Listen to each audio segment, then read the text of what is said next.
Was the former OceanGate CEO Stockton Rush committing an altruistic suicide? Welcome to the Fact Check channel. If you haven't subscribed, please do.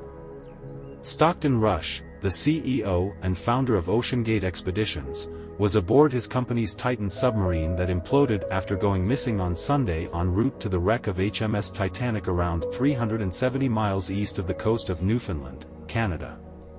Between 2003 and 2007 he served on the Museum of Flight's Board of Trustees in Seattle, Washington, also chairing the institution's development committee for a year during his tenure. He founded OceanGate Expeditions in 2009, the company based in Everett, Washington, and the nonprofit OceanGate Foundation in 2012 while also sitting on the board of Blueview Technologies, a manufacturer of high-frequency sonar systems that acquired subsea tech developer Teledyne in 2012. The OceanGate founder and CEO saw an opportunity in deep-sea tourism and navigated his company to achieving this dream. In order to achieve deep-sea exploration, he built the vessel, Titan Submersible, that was completed in 2018.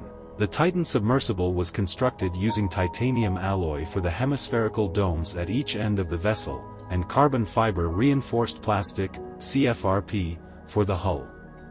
OceanGate called the Titan the only crewed submersible in the world that can take 5 people as deep as 4,000 meters, more than 13,100 feet, below the surface of the ocean. Owned by OceanGate, a U.S. company, this submersible took people down to a depth of almost 4,000 meters to view the wreck of the Titanic, the famous passenger liner which sank in 1912 after hitting an iceberg on its maiden voyage from the UK to the US.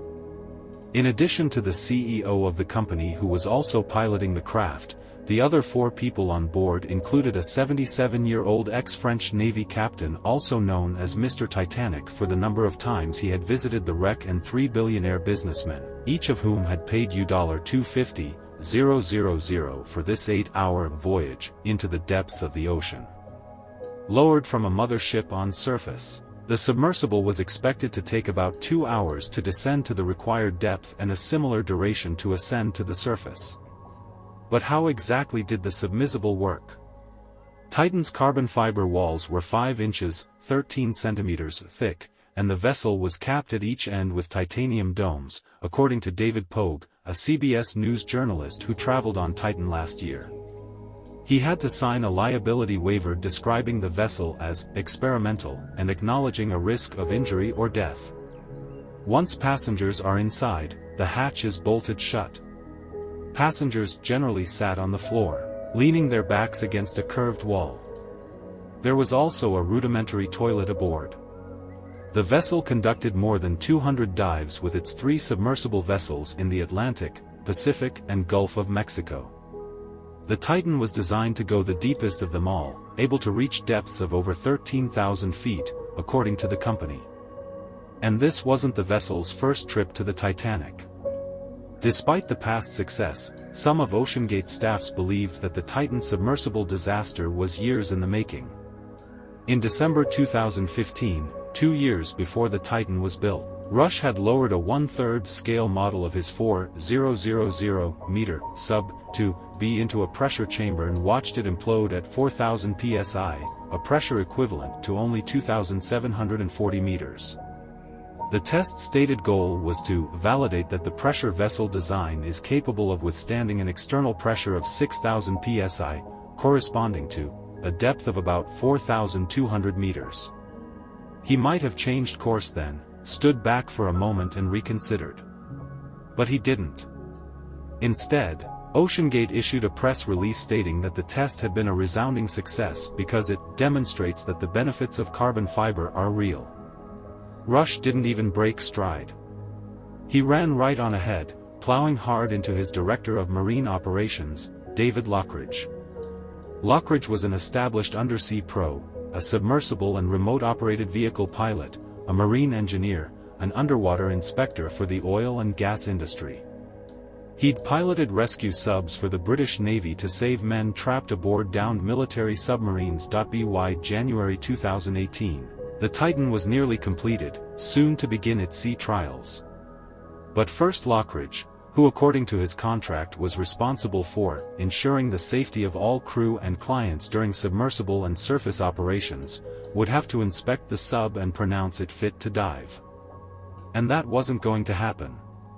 Lockridge had been watching the sub's progress with ratcheting alarm. He'd argued with OceanGate's engineering director, Tony Neeson. OceanGate had responded by refusing to let Lockridge examine the work on the sub's oxygen system, computer systems, acrylic viewport, O-rings, and the critical interfaces between its carbon fiber hull and titanium end caps. When Lockridge voiced his concerns, he was ignored. So he inspected the Titan as thoroughly as he could. Then he presented Rush and other OceanGate senior staff with a 10-page, quality control inspection report that listed the sub's problems and the steps needed to correct them, but was ignored. A one-time passenger of the submersible that imploded over the wreck of the Titanic last month, killing 5, has reportedly said he believes OceanGate CEO, Stockton Rush, who died in the accident, knew that expeditions of the Titan craft would end in disaster but continued to create a mousetrap for billionaires. The first glaring anomaly highlighting the unsuitability of the Titan was that the vessel's personnel on board were bolted from the outside, thus precluding any possibility of their being able to open a hatch from within. In the absence of any external search and rescue equipment being available, the only possible way to escape a sunken submarine is to open the top hatch from within the vessel and escape into the water, however futile that may actually be. At depths of thousands of meters, it is impossible for the human body to sustain the water pressure, and secondly, in the absence of any means of decompression en route to the top, the extensive physiological and physical damage to the body would be fatal. That notwithstanding, in this case, these 5 people were in a sealed coffin with no possibility of escape. How this could have been permitted needs to be thoroughly investigated, and those responsible should be criminally charged. The Titan also did not have an emergency indicating beacon, which should be mandatory for all vessels operating below the surface to facilitate the search and rescue effort. The beacon is released in the event of a mishap and is tethered to the vessel as it rises to the surface and emits a powerful light which assists in locating the distressed vessel and saves precious time in the search and rescue effort, where time is of the essence as the oxygen on board depletes rapidly. Beacons also have a communication cable enabling two-way communication between the sunken submarine and the search effort on surface. 5 people with 3 lacking any knowledge or experience of either the vessel or the surrounding environment, sitting on the deck without a proper seating arrangement for 8 hours with no space to move around does not make for a very comfortable journey.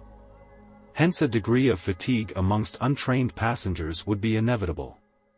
Add to that the panic they would have felt when the emergency occurred, and had they not died instantly, would not have survived long with the limited oxygen on board and the extreme cold at the bottom of the sea. Hence the possibility of rescuing any of the 5 alive was practically ruled out by the end of the second day. Perhaps what is most surprising is the fact that the mother ship did not report the loss of communication immediately. Apparently this was not the first time that communication had been lost, it had occurred on an earlier voyage as well. Had the ship reported the loss of communication in time, the authorities ashore would have been more alert to any unusual sounds. OceanGate boss Stockton Rush, the daredevil billionaire behind the doomed Titan submersible voyage, repeatedly ignored chilling warnings his vessel was a death trap that would kill someone. The self-styled innovator, who bragged about breaking rules and idolized maverick Star Trek protagonist Captain Kirk, died alongside 4 others when his sub imploded on a trip to the Titanic wreck on June 18. All 5, which included 3 Britons, billionaire Hamish Harding, and father and son Shahzada and Suleiman Dawood, as well as Frenchman Paul-Henri Nargeolet, were killed instantly when the flawed carbon fiber hull violently gave way under the immense pressure of the Atlantic Ocean. It was a tragedy that colleagues and friends of the Cavalier CEO had been warning would happen for years, with some having begged Rush not to plow ahead. Leaders in the field of deep-sea exploration even wrote to the father of 2 in 2018, 5 years before the ill-fated voyage, warning the company's experimental methods could end in a catastrophic disaster. But instead of heeding the warnings, Rush shrugged them off, even suggesting that to question the Titan's safety credentials was personally insulting to him, as he branded claims he was going to kill someone as baseless. Hitting back, Rush went as far as saying he was tired of industry players who try to use a safety argument to stop innovation, as he appeared resentful of the obscenely safe regulations he viewed as an obstacle to development and innovation. Tragically, Rush's failure to listen proved fatal. Experts warned sub could be a catastrophic disaster. Top specialists in submersible vehicles wrote a letter warning the boss of OceanGate that his firm's approach could end in disaster 5 years before the fatal implosion of the Titan sub. Worried industry leaders sent a letter to Rush urging him to take caution, warning him that the current experimental approach of the company could result in problems from minor to catastrophic. The damning verdict was sent by the Manned Underwater Vehicles Committee of the Marine Technology Society, MTS, a 60-year-old trade group that aims to promote ocean technology and educate the public about it. More than 36 experts signed it. Our apprehension is that the current experimental approach adopted by OceanGate could result in negative outcomes, from minor to catastrophic, that would have serious consequences for everyone in the industry, read the letter. Will Conan, chairman of the MTS, said he later discussed the letter with Rush and again raised his concerns. There was a frank conversation. It was an adult conversation. And we agreed to disagree, Conan told Reuters in an interview regarding a call with Rush. Conan said their issue was not any single design flaw, but that OceanGate chose not to pursue the industry's recognized certification process for the submersible's design, fabrication and testing. The letter itself was sent after many submersible experts voiced concerns over the Titan during a 3-day annual symposium, Conan said. He said he asked the MTS board to send the letter on behalf of the entire society, but the board declined. Stockton Rush's fury that he was putting lives at risk. A furious Stockton Rush lashed out in an extraordinary email exchange after being warned he was putting lives at risk every time his Titan sub ventured into the deep. The red flag was signaled by leading deep-sea exploration specialist Rob McCallum, who urged Rush to stop using the sub until an independent body assessed it. According to the emails, he told Rush he was mirroring that famous cry of the Titanic's builders, "She is unsinkable."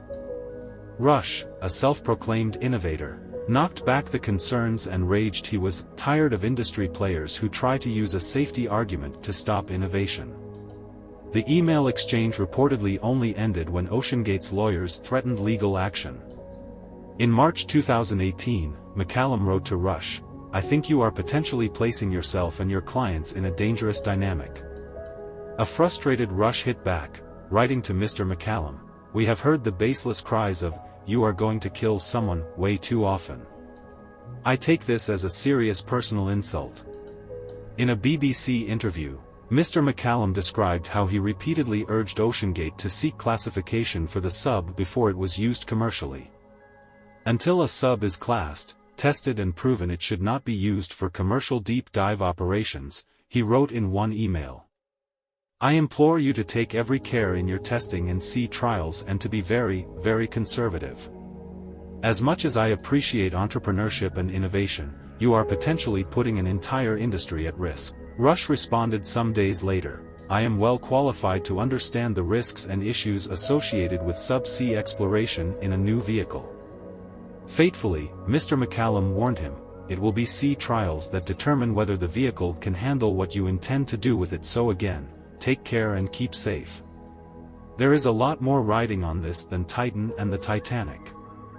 Whistleblower who raised fears over safety is sacked.